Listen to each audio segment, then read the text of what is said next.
Take a look at the new stuff here.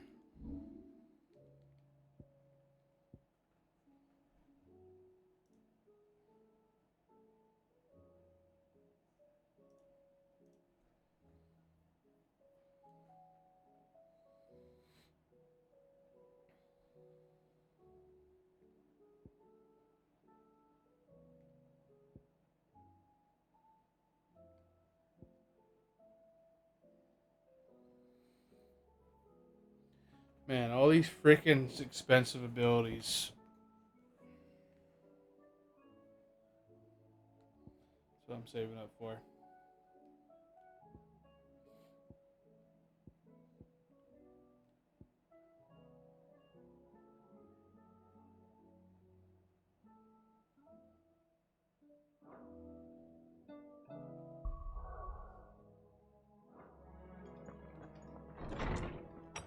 Oh, wait. No.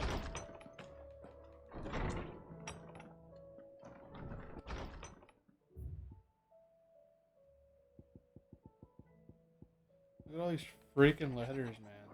Holy.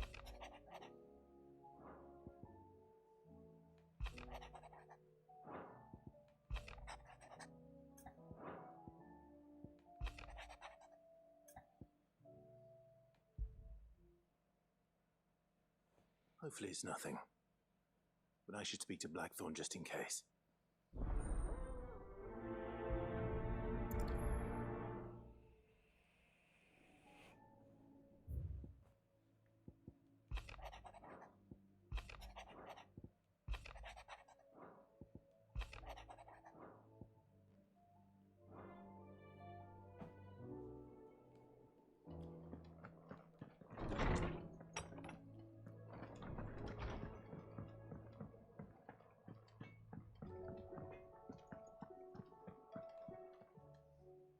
Still alive, are you? Go on then.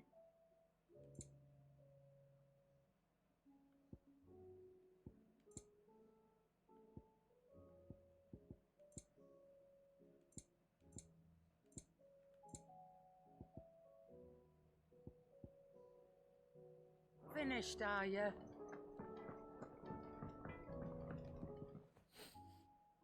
Blackthorn, you have a moment. Not really, no. This won't take long.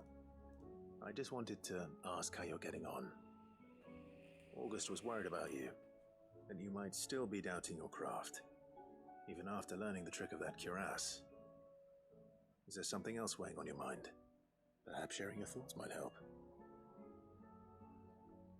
That bastard's like a dog with a bone. Still, he got a keen eye, I'll give him that. He's just, well, Karen showed me something. Something I've never seen before. And that was? A sword. An odd-looking thing with a single-edged blade. The metal itself wasn't anything to write home about, but fuck me, the edge on it. You could slice a man clean in two with a weapon like that, and he'd be halfway home before he even realised he'd been cut. So that's what's troubling you. No. Not troubling me exactly. More distracting. Can't stop thinking, how do you get an edge that sharp? It's driving me mad. And if you knew how to do it, we could arm the curse breakers with even better blades. That's about the size of it, yeah. I'll see what I can find out. Sharper swords are always welcome. And we can't have our master blacksmith being distracted. You're a soft touch, you know that. But I can't say I'm not grateful for it. Good luck, eh? Thank you. Let's see what Karen knows about this sword.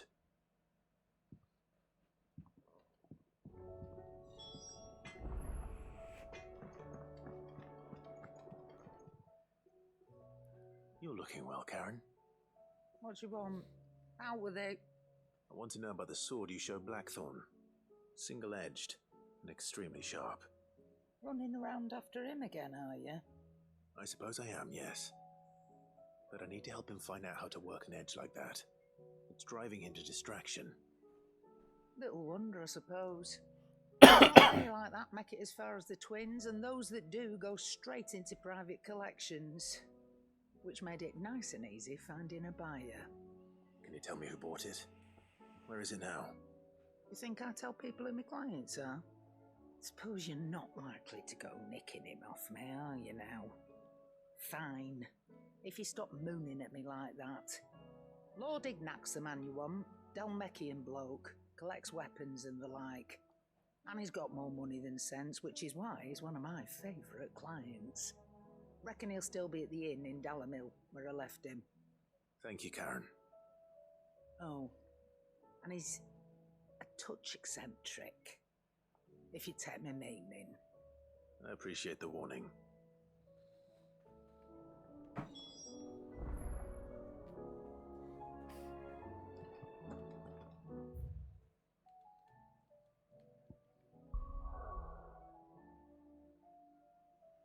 I can't fucking do anything right now. God damn it.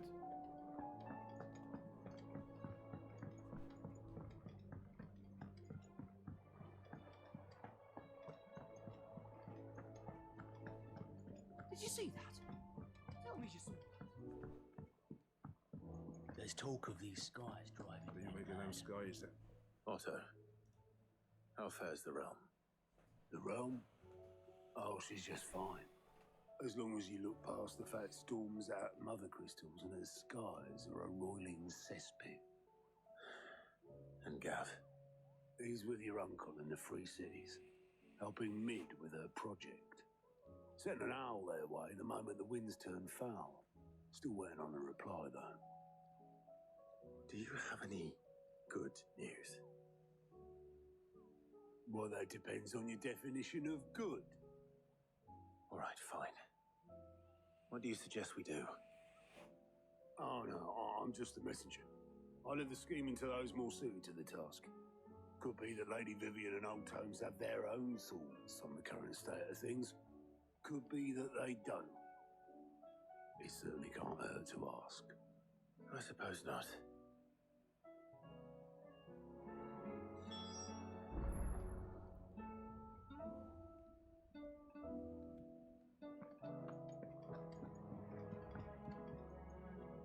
How is it that every one of your little excursions presages some inexplicable catastrophe? Not that you are to blame for the Dominion's fate. No one could have predicted the actions of the Crown Prince. I'm sorry I couldn't save your home. My countrymen are stronger than you think. A few toppled clock towers won't break their spirits. They'll be back on their feet in no time. I hope so.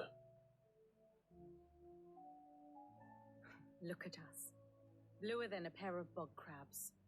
Tempting though it may be, sulking will not help us find a solution to this mess. You believe there's one to be found? I don't know. But I am certain we're more likely to find it if we first examine the facts.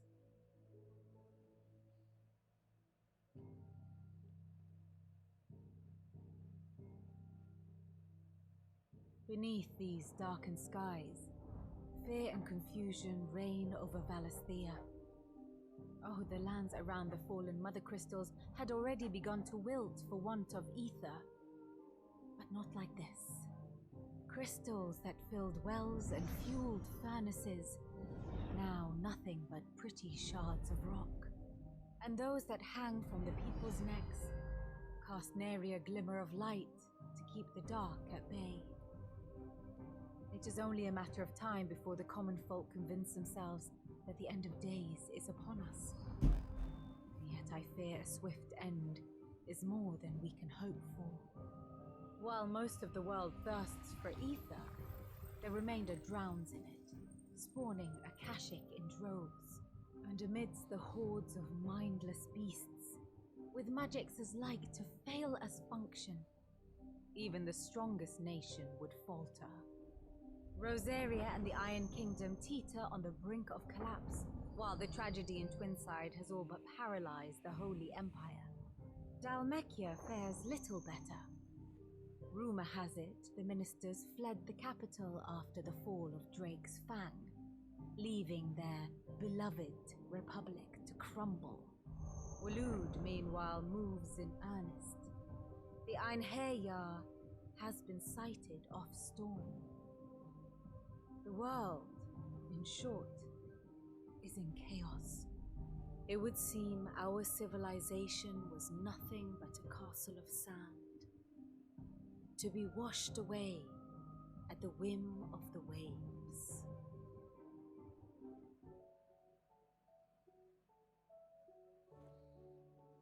A castle of sand.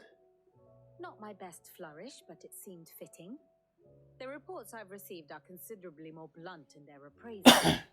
Without the protection of their nations, it will fall to the people to defend themselves against those who would take what is theirs. Which is only ever going to end one way. Defending a farmhouse against a band of chocobo thieves is one thing, but pitchforks and palisades will do little to stall an army's advance. Should the King of Wulu deign to invade, there would be none to stop him. None but us.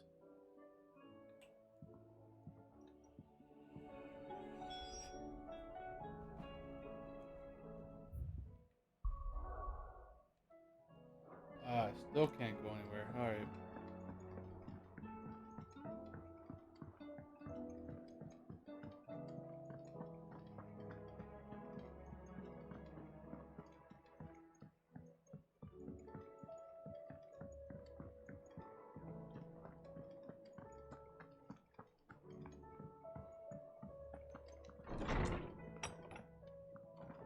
Is a storm coming soon?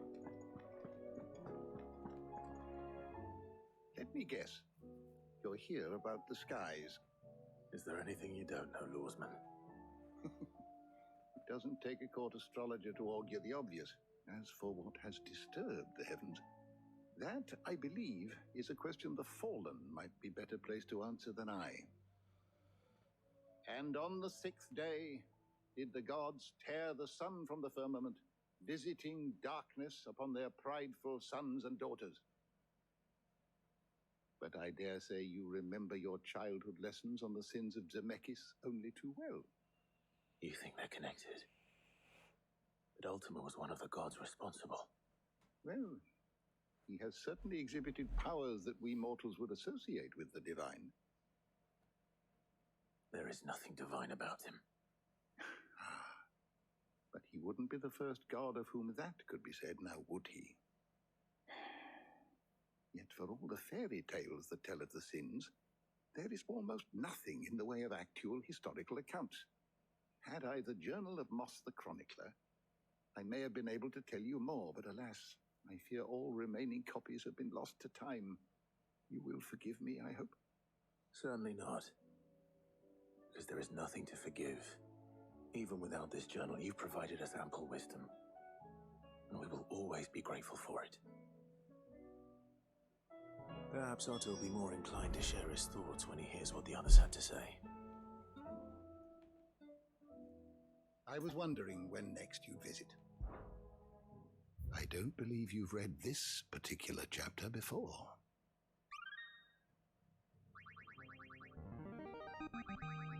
There is a rather fascinating excerpt I've been meaning to show you. You wish to study the tomes? I am okay for now, bud. Just want to be able to go do my side quest.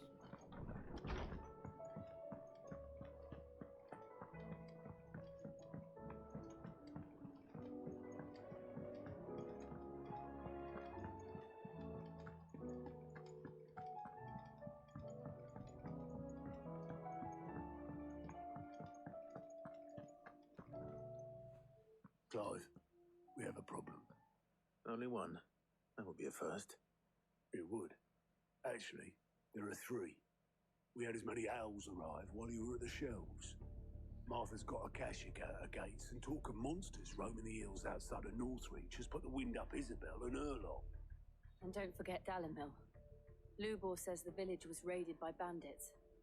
When it rains. It fucking pours. The curse breakers are spread thin, taking stock of the damage in the Dominion. And even if I could get word to all of them, I doubt they'd get here in time to make any real difference. Which means there's only two people who can. Jill and I. Let them know we're on our way.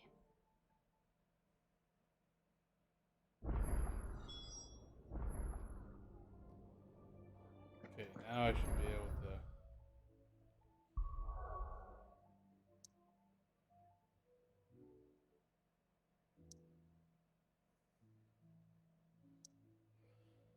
I can get two with one stone here.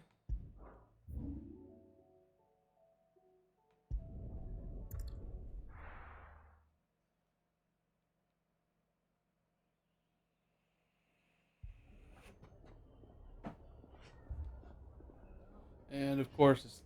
Oh wait. It's locked. Come on. God damn it. Sid, your new companion appears much more formidable than your uncle. Should I be worried? You haven't been introduced. Jill, Clive has told me much about you. All lies, I'm sure. Your Stolas said that Dalimil has a bandit problem. Indeed.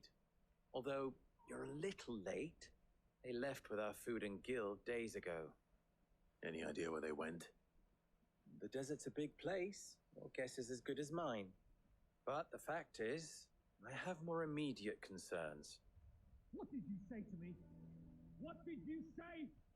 Ah, as if by magic. Let's just say we've yet to reach a consensus about how to solve Dalimil's little problem. And at this rate, it won't be the actions of the bandits which prove to be our undoing. It will be our own. I've tried reasoning with the dissenting parties, but even the Desert Hare has limits. Perhaps we could talk to them. What makes you think they'll listen to us? What makes you think they won't? She makes a fair point, Sid. And you won't have wasted much of your precious time if you fail. They're just across the courtyard.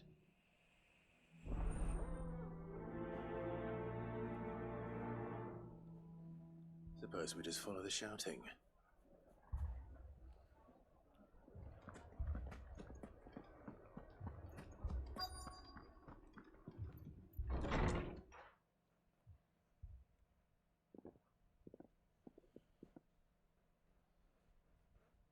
You wouldn't talk like that if it had been your men whose throats were slit. Blood for blood, it's the only way.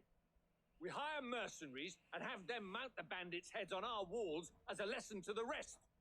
And what happens when those mercenaries are slaughtered like your men? Are you going to hire more? We're better off using that coin to buy food and supplies. If we hire mercenaries, the only thing we're buying is the bandit's ire. And you cannot fill empty bellies with that. Do you hear me? But what happens when they come back? Maybe it'll be your throat that's slit. That's enough. Both of you. Any more of this and I'll throw you out myself. Come back when you're ready to talk like adults.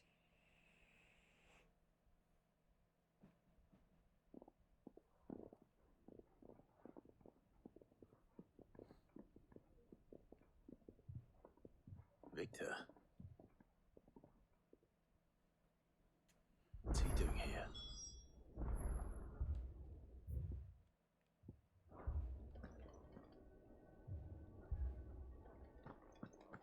Haven't we had enough fighting?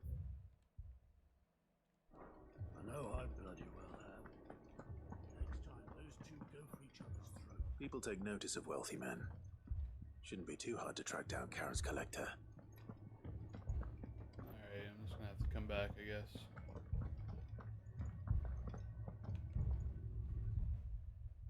Sid.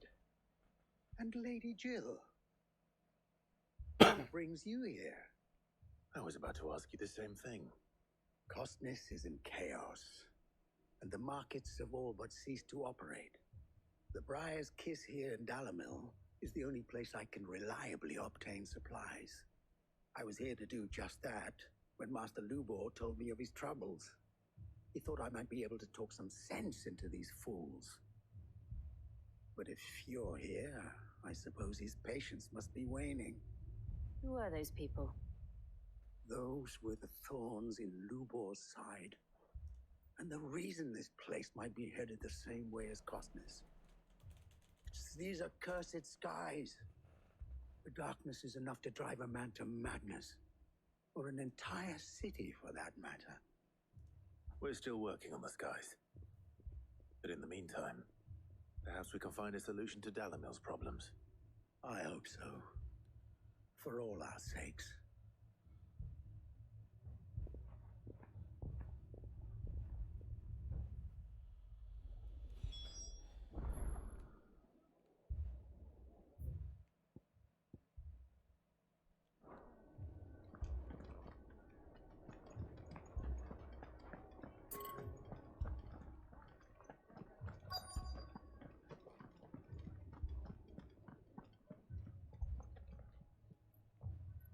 Haven't we had enough fighting? I know I bloody well have. At each other's throats. I'm barring them. Welcome. If you're hoping for a bed, I'm afraid you'll have to look elsewhere. All of our wealthy patrons.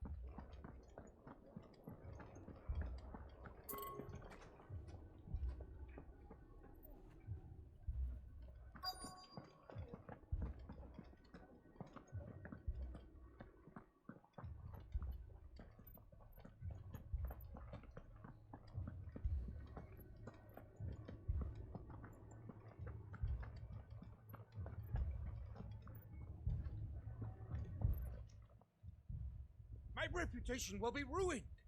Ruined!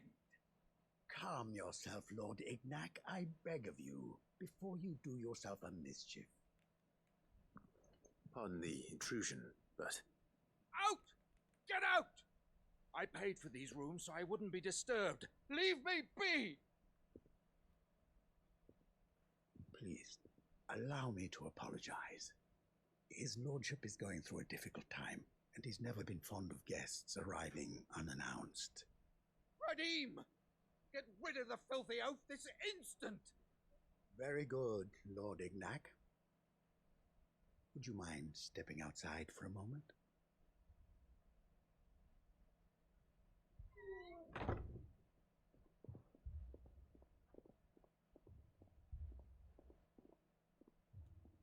I'm sorry if I've caused you any trouble.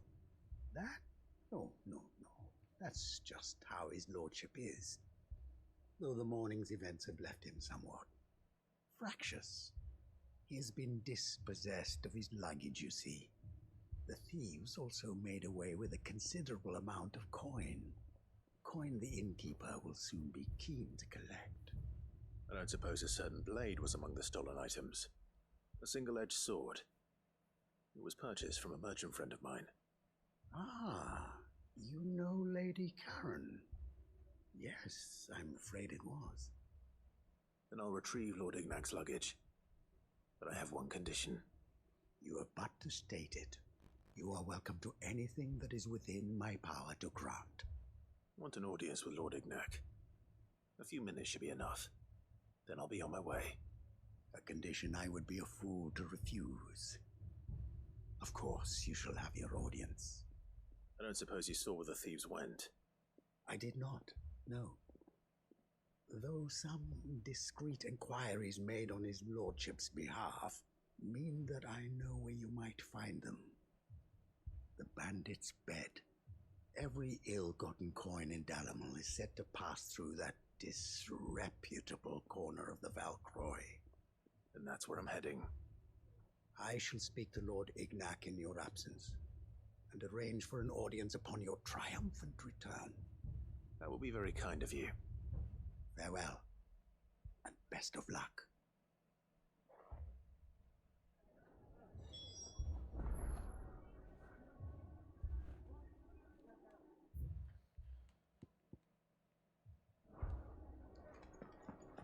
Okay, I'll talk to this guy real quick. Might lead me to the same area.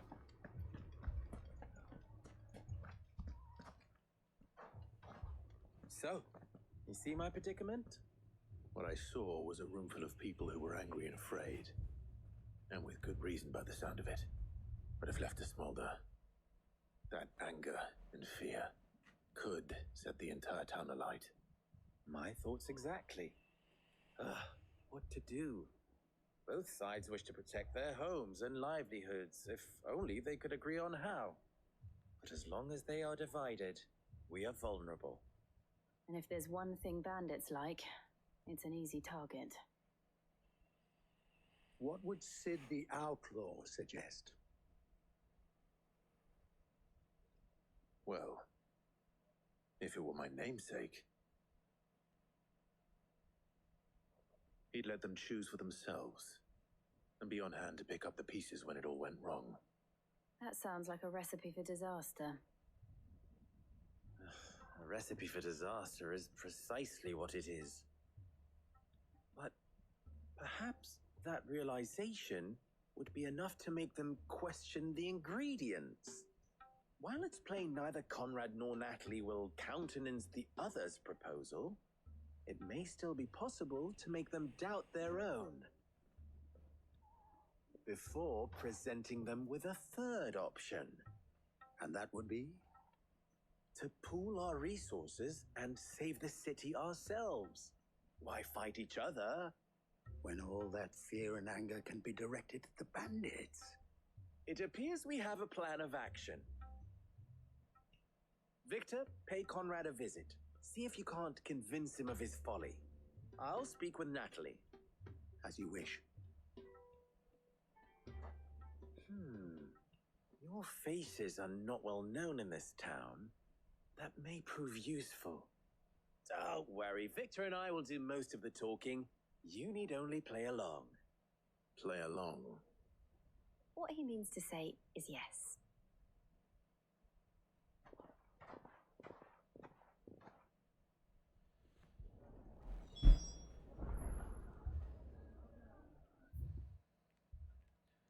Alright, well.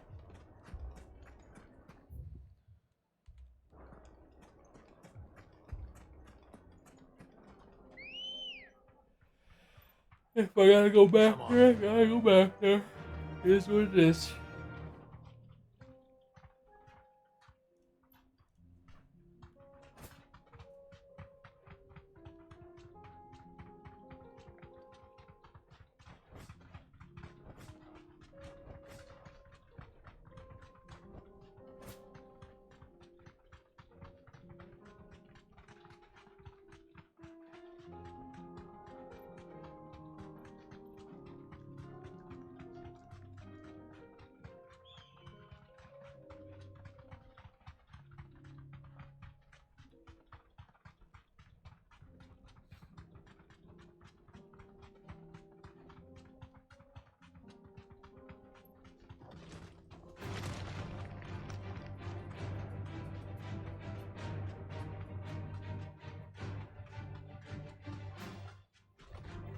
Holding back. Let's try.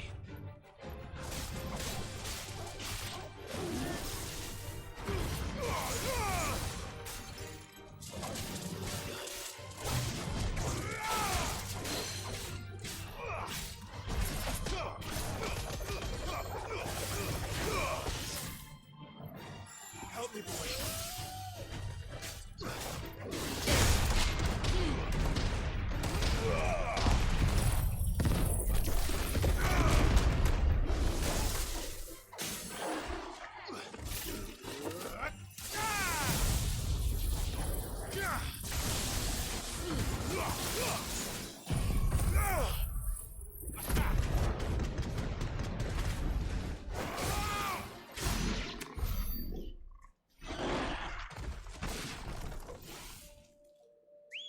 Alright, I thought that was gonna be like a hunt beast, but I guess Let's not. go. It's fine. Fly, Ambrosia. Just because the area around it seemed a little sus.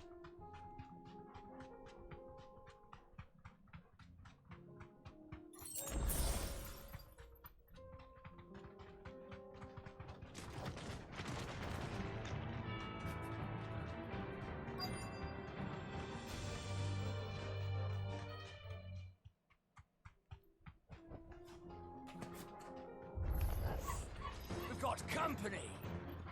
Come on, lads, let's tear the bastard's head off!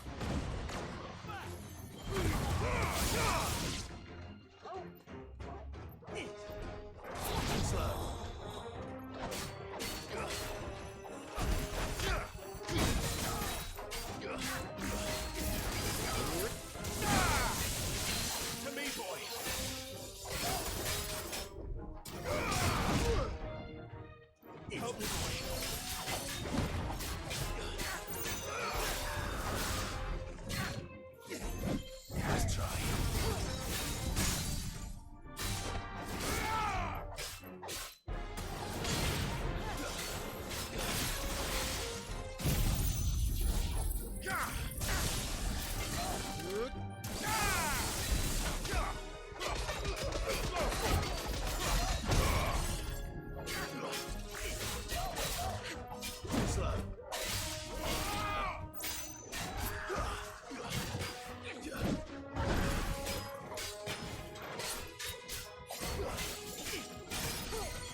This must be Ignac's luggage. Nothing seems to be damaged. All right. Let's get it back to Dalamil.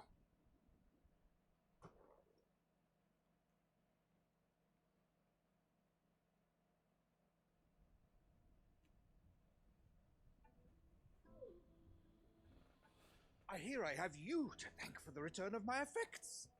What shall I call you, my good man? Wyvern. Glad to make your acquaintance. A formidable name indeed. Well, Wyvern, I appear to be in your debt. Radim here tells me you wished for an audience. Is that all? A few moments of your time should suffice, yes. You're a peculiar fellow, Wyvern. All right, speak. Master Wyvern was wondering if you could tell him about a certain single-edged sword you recently acquired. Oh, a true work of art, that one. Karen drove me hard on the price, but I would have sold her Radim here to get my hands on that sword. It was made in the Outer Isles, far beyond the Twins, and is used exclusively by the practitioners of a unique school of swordsmanship. They believe no combat should ever exceed a single strike, and hone their blades to such perfection that none ever does. Each sword is made for that one perfect stroke, and for that stroke only. They crack upon a second blow. There's a brutal sort of beauty to it, really. But how do they hone such an edge? Fine question. Why, they use a whetstone, of course. Whetstones, rather. A whole array of them, ranging from the coarse to the fine. 10,000 licks with the sharpening stone, then 10,000 more. But it is the final stone which lends the blade its legendary sharpness. A mineral quite foreign to this great realm of ours. And that is the key. The secret ingredient. Wyvern, it occurs to me that my little lecture is hardly equal to services rendered. Take this, together with my regards. The very stone of which I spoke, far rarer among collectors than even the blade itself, and a far more fitting payment. Thank you. Pardon the intrusion, my lordship.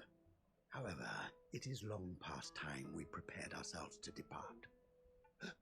So it is. I am locked in bitter competition with a rival collector of curiosities. I am one step ahead of the unscrupulous scoundrel, but he is hard at my heels. And there are many other collectors out there. Too many to count, but only one do I consider my nemesis, Lord Byron Rosfield, and is a perennial thorn in my side. I can imagine. Farewell, Wyvern, may our paths cross again. Radim, we mustn't dawdle. That's actually pretty funny. I think his lordship is rather taken with you, Master Wyvern. Thank you again for your assistance. Coming, my lordship. I'll be right there.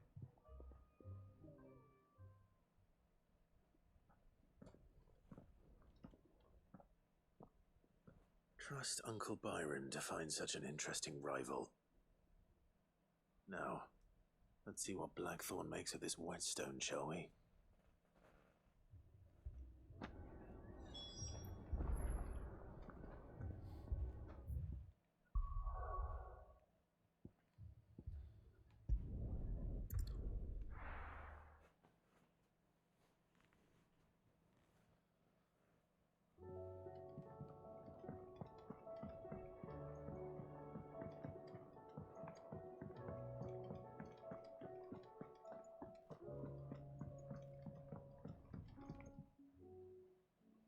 Sorry for the wait, but hopefully you'll agree it was worth it. You learned something about that sword, then? I did better than that.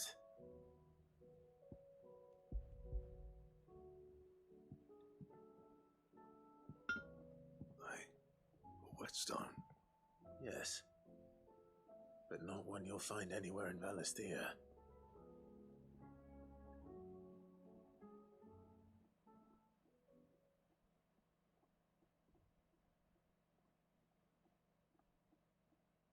No wonder I couldn't get the same finish on the grinding wheel. One hit and all done, eh? Might not be so bad if all you ever fought were duels. Good luck on the battlefield.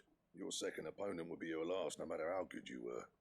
Even so, is there some way it could be used to give the Curse Breakers an edge? I think so, yeah. With this whetstone and the right kind of steel, I could probably even make a twin of the blade that rattled me. But there'd be no replacing this little rock once I worn it down to a sliver. I reckon we get a dozen swords from it, if that. Swords that the Curse Breakers wouldn't know how to wield properly, and that would see them through a single fire piece. Nah, no point trying to copy that thing. Be about as much use as a wax anvil. But finishing our blades with a whetstone this fine, now that's something to consider. And what's finer than fallen masonry, eh? Or more hard-wearing for that matter. Just imagine it. Good Valisthean steel with an edge as sharp as any found in the Outer Isles. I forgot I'll to make a reset copy the now. video, my bad. I'll make something much better. I'm sure the Curse Breakers will be delighted. Just don't push yourself too hard. Don't you worry about me, Sunshine.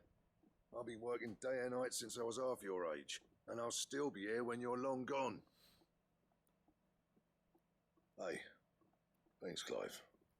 I mean it. I owe you one, August too. It's good to know someone's looking out for me. You'll be happy to hear you said that. And I'll see that my debt to you's paid. First new blade I make's got your name on it. You come and find me when you've got the materials. Right? I will.